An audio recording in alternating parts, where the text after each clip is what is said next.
Bueno, la verdad es que en filosofía no tenemos una tradición para pensar el perdón. En realidad el perdón es una práctica. Suponemos que los individuos perdonan, pero no necesariamente lo expresan, no necesariamente lo manifiestan, no necesariamente hacen público su perdón. En procesos de paz como el que vive Colombia probablemente sea importante que se haga público. Pero todas las religiones en general, digamos, han tenido prácticas muy intensas, muy importantes de perdonar, sobre todo los grandes monoteísmos, la religión judía, la tradición musulmana, la tradición cristiana, todas ellas tienen prácticas muy cercanas además acerca de lo que significa el perdón, que en cierto sentido tiene dos lecturas básicas. Una que sería, digamos, mucho más práctica, secular, que permite la convivencia entre personas para decir hasta aquí va mi deseo de devolver el daño con otro daño mayor o con un daño igual. Es decir, la venganza sería justamente la contracara del perdón. El perdón lo que haría, en una definición inicial, sería básicamente suspender esa iniciativa, digamos, de los individuos para hacer efectiva esa posibilidad de la venganza. De verdad que en ese sentido sí tiene un efecto interesante que podría ser político, histórico, etcétera, etcétera. Pero por otro lado hay en el perdón evidentemente como la idea de algo que no entendemos completamente.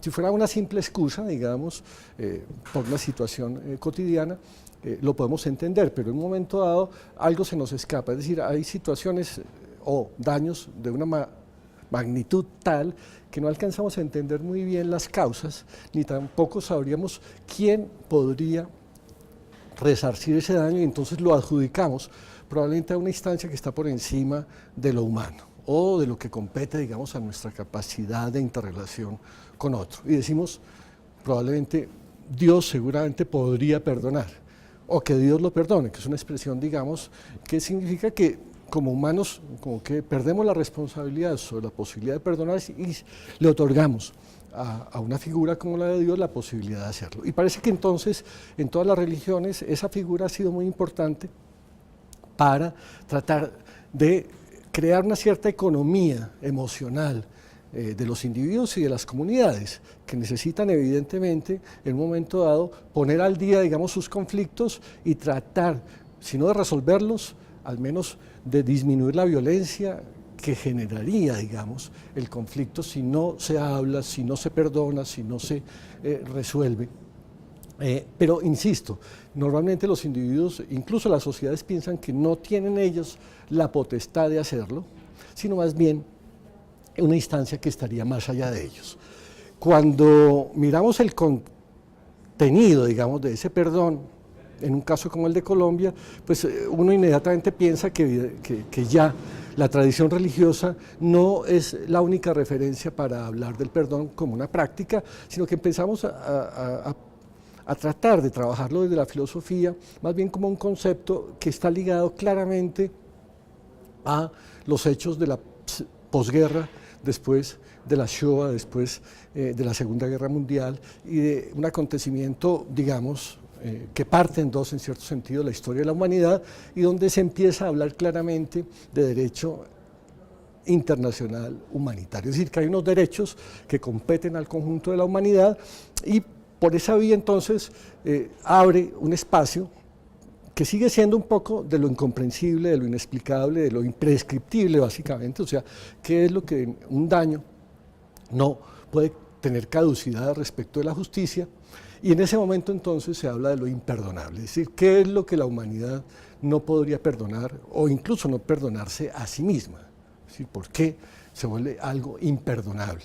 Y en ese momento uno diría que se abre como un espacio de secularización del concepto de perdón y ya empieza a aparecer un lenguaje que sería más cercano a la filosofía política, al derecho, y empezamos a confundir un poco el perdón con cierto tipo de amnistías, con cierto tipo de negociaciones, con formas, digamos, políticas de tramitar. En principio, insisto, se lo remite a una instancia que está por encima de lo social. Es como si pidiéramos rápidamente una justicia que está más allá de lo humano y sin embargo la pedimos para resolver problemas que son muy humanos. Estamos ahí un poco en esa dificultad de evocar una práctica y una tradición que ayuda a resolver problemas sociales, pero evocando, insisto, una figura que trasciende a los humanos y que en el derecho internacional humanitario adquiere, digamos, ya una formulación más cercana a la filosofía.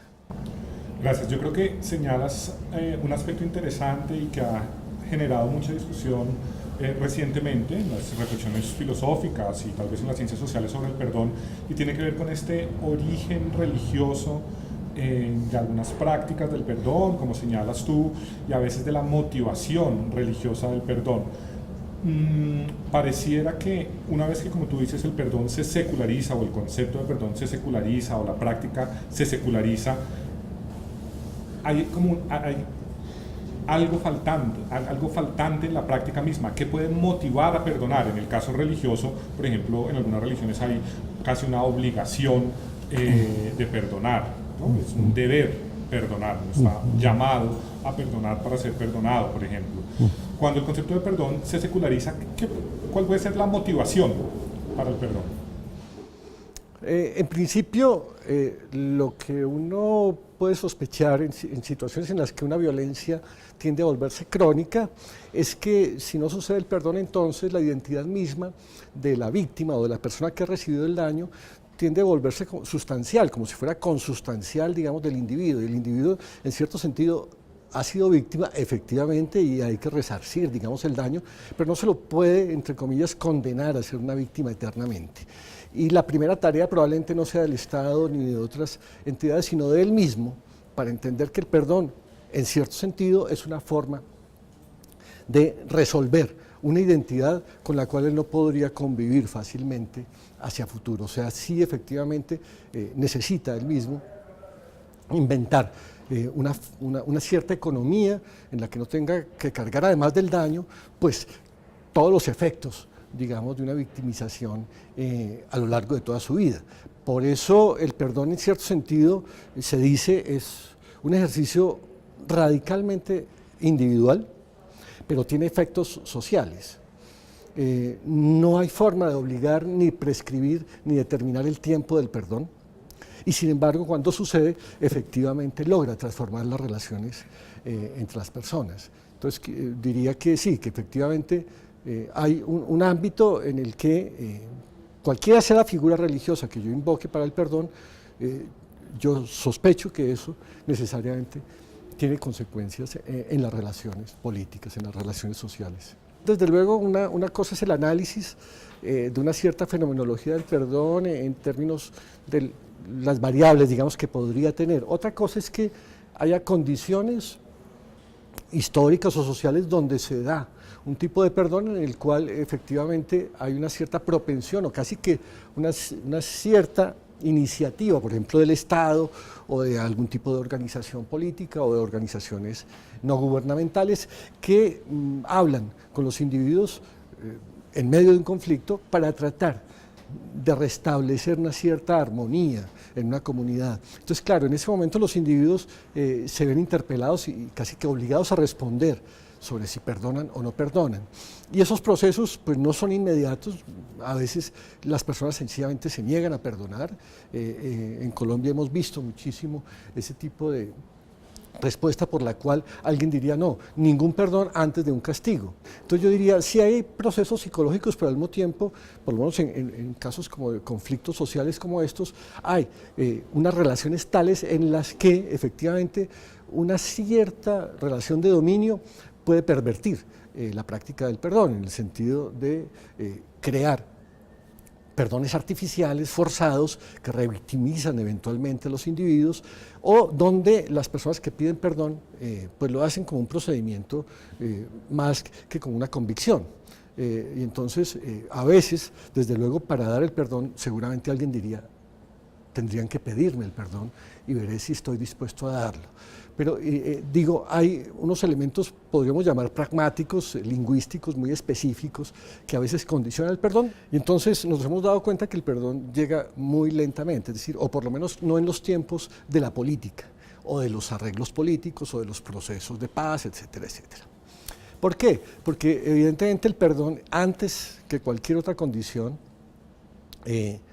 por lo menos desde cierta mirada, probablemente Yankelevich diría que no podemos perdonar sin comprender qué es lo que estamos perdonando. O sea, cuál es la magnitud de lo que vamos a perdonar. El qué de ese perdón, el contenido mismo, puede llevarnos a dimensionar algo que nos parece de verdad claramente imperdonable. Es decir, las estadísticas en Colombia son suficientemente elocuentes para decir que es imposible pensar un perdón respecto de semejante cadena, digamos, de crímenes, de desapariciones, de desplazamientos, etcétera, etcétera. O sea, pareciera que es demasiado el contencioso, como diríamos jurídicamente, de un perdón como ese. Y entonces nadie se atrevería a hacerlo. El Estado eventualmente lo puede asumir, porque tiene la obligación de establecer a través de comisiones de memoria o de otros métodos un cierto balance de eso que vamos a perdonar. Pero creo que antes de eso, antes de tener como sociedad claro el qué, el contenido mismo, individualmente también, desde luego, es muy difícil avanzar en la pregunta por el perdón. O sea, sería una primera condición. La otra es eventualmente cómo hacerlo posible, es decir, cómo disponer a las personas para que tengan la posibilidad de pensar en el quién del perdón, es decir, a quién perdonamos, quién es exactamente el victimario, quién es exactamente la víctima, y eso crea un problema en el caso colombiano, en parte porque desde luego tenemos muchos casos en los que esa relación víctima-victimario es histórica, es clara y se ha establecido socialmente, pero en otros casos esa relación es más horizontal o variable, es decir, que una víctima pueda convertirse en victimario, o que con el tiempo ya sea, o se crea una situación de indistinción. El perdón es incondicional, es decir, que efectivamente uno puede perdonar sin que nadie se lo pida, sin que nadie te pregunte si has perdonado. Es decir, que yo puedo perdonar y asumir, digamos, esa relación con el otro internamente. Pero al mismo tiempo, en ese mismo instante, yo puedo pedir que ese otro sea juiciosamente instruido jurídicamente, que sea castigado socialmente, sin negar el hecho mismo del perdón. Es decir, yo puedo perdonar y sin embargo exigir al máximo las posibilidades de que sobre el victimario recaiga la justicia. Entonces, no son incompatibles esas dos visiones, por lo menos Derrida no las hizo incompatibles y quizás esa es la virtud por lo menos de su teoría sobre el perdón, en el sentido de decir, hay un plano incondicional que es imprevisible, individual, radicalmente personal, sobre cómo perdonar o sobre el hecho mismo del perdón. Y sin embargo, eso no niega que los procesos jurídicos y los procesos mismos de negociación se lleven a cabo. Creo que algo así también puede pensarse a nivel individual, es decir, yo no tengo por qué renunciar a la justicia y a pesar de eso puedo tener la posibilidad del perdón. Eso me parece que es muy importante porque si no, entonces lo que hacemos es judicializar, digamos, los procesos de paz y en cierto sentido reducir todo el problema tan difícil, digamos, de la memoria, de la verdad, a un proceso judicial. Entonces, evidentemente eso debe ocurrir, pero al mismo tiempo es irreductible a eso, es decir, todos los procesos de memoria que acompañan al perdón, la verdad misma, no cabe en un proceso judicial. Es decir, el proceso judicial tiene unos términos, tiene unas condiciones, tiene un lenguaje, tiene una forma de aproximación que es limitada, que es efectiva. Por el otro lado, el perdón tiene un lenguaje, tiene una memoria, tiene incluso una posibilidad de olvido que no es efectiva, que no es inmediatamente traducible en términos jurídicos, que no evidencia, digamos, la reparación, pero que sin embargo, yo sí creo, tiene efectos en una política de reconciliación, aunque no sean evidentes a primera vista. Es decir, sobre todo, y esa es la segunda parte de la respuesta posible, es que tenemos siempre como una mirada en la cual el Estado sería finalmente como el que se autoriza o autorizamos para perdonar. Y eso creo que es equivocado. Me parece que efectivamente darle al Estado esa potestad es demasiado. El Estado puede llevar a cabo procesos judiciales, procesos políticos, económicos, etcétera, etcétera. Pero la potestad misma del perdón no recae en el Estado. Entonces creo que esa es la otra parte, que sobre todo en conflictos como los nuestros, donde no es una guerra entre Estados, sino que es un conflicto abierto en muchas direcciones, evidentemente necesitamos también asumir un poco desde dónde estamos hablando del perdón, quién debería, digamos, otorgarlo. Y creo que Colombia está mostrando que se necesita también una instancia meso, es decir, una escala en la que son los grupos, Bojayá, y entonces Bojayá todos, bueno, no todos, pero digamos por lo menos hay una manifestación de víctimas en Bojayá que dicen queremos perdonar, queremos avanzar en un proceso de paz, y ese tipo de declaraciones más circunscritas a una comunidad me parecen quizás mucho más importantes o tan importantes como la de los individuos o la del Estado. Es decir, ahí creo que hay mucho que esperar.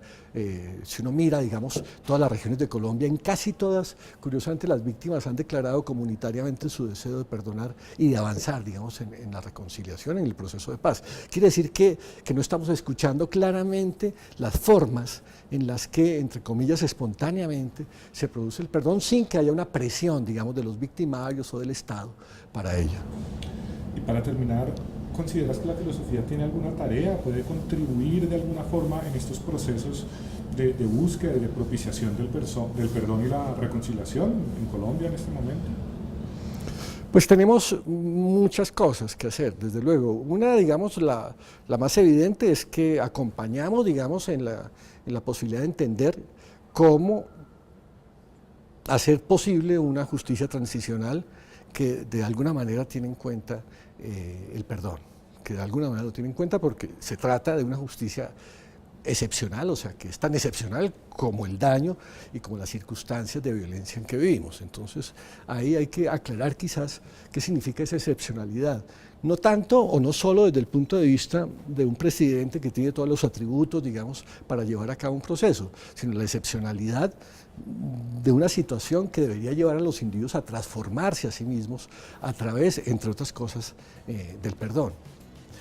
Pero por otro lado, desde luego también hay un trabajo que es ver si efectivamente necesitamos construir conceptos adecuados y no simplemente dar cuenta reflexiva de lo que nos está pasando. Entonces creo que ahí, justo por eso, construir un concepto como el de perdón resulta pertinente a mi juicio, porque permite ver que las personas también tienen ellas mismas, espontáneamente, esa posibilidad de pensarse a sí mismas desde un nivel como trascendental, llamémoslo, es decir, que son capaces de perdonar y que no le van a dar esa posibilidad del perdón a un soberano, ni exactamente a un Dios, sino que ellas se ven de alguna manera interpeladas y obligadas a pensar y a sentir si es posible ese perdón. Eso me parece importante, es como un ejercicio filosófico que los individuos, sobre todo las víctimas, habrán tenido que hacer, pero entender que efectivamente la filosofía no está allí solo para señalar ese plano trascendental incondicional, sino para